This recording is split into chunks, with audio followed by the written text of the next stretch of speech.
first covenant had regulations for worship and also an earthly sanctuary. A tabernacle was set up. In its first room were the lampstand and the table with its consecrated bread. This was called the holy place. Behind the second curtain was a room called the most holy place, which had the golden altar of incense and the gold-covered ark of the covenant. This ark contained the gold jar of manna, Aaron's staff that had budded, and the stone tablets of the covenant. Above the ark were the cherubim of the glory, overshadowing the atonement cover.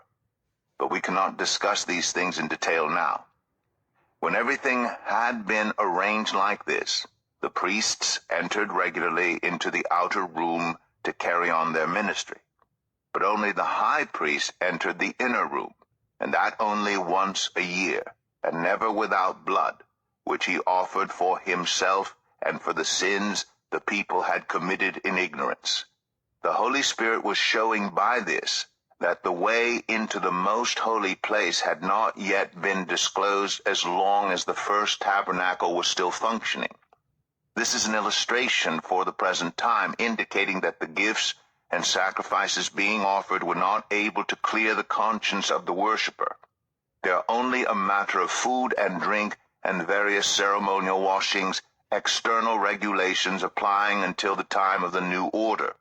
But when Christ came as high priest of the good things that are now already here, he went through the greater and more perfect tabernacle that is not made with human hands, that is to say, is not part of this creation.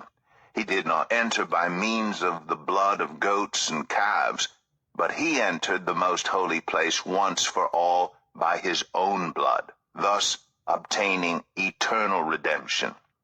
The blood of goats and bulls and the ashes of a heifer sprinkled on those who are ceremonially unclean sanctify them so that they are outwardly clean. How much more then will the blood of Christ, who through the eternal Spirit offered himself unblemished to God, cleanse our consciences from acts that lead to death, so that we may serve the living God. For this reason Christ is the mediator of a new covenant, that those who are called may receive the promised eternal inheritance, now that he has died as a ransom to set them free from the sins committed under the first covenant. In the case of a will, it is necessary to prove the death of the one who made it, because a will is in force only when somebody has died.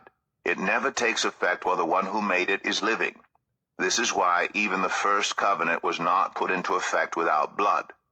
When Moses had proclaimed every command of the law to all the people, he took the blood of calves together with water, scarlet wool, and branches of hyssop, and sprinkled the scroll and all the people. He said, "This is the blood of the covenant, which God has commanded you to keep." In the same way, he sprinkled with the blood both the tabernacle and everything used in its ceremonies. In fact, the law requires that nearly everything be cleansed with blood, and without the shedding of blood there is no forgiveness.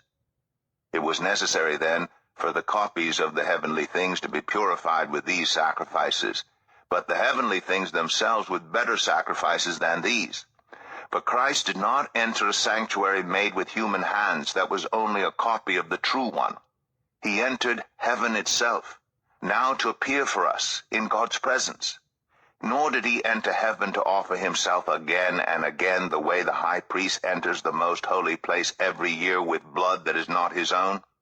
Otherwise, Christ would have had to suffer many times since the creation of the world. But he has appeared once for all at the culmination of the ages to do away with sin by the sacrifice of himself.